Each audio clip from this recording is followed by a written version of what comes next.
A complete cycle of traffic light takes 60 seconds.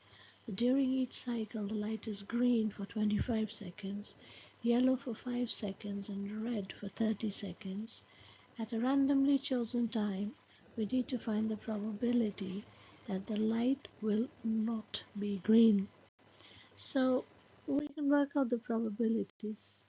The probability of green is 25 out of 60. I also can work out yellow probability 5 out of 60 and red is 30 out of 60.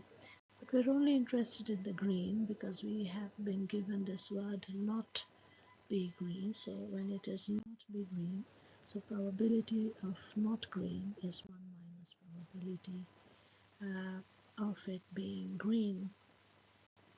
So that would simply be 1 minus 25 out of 60, and the answer is 7 out of 12.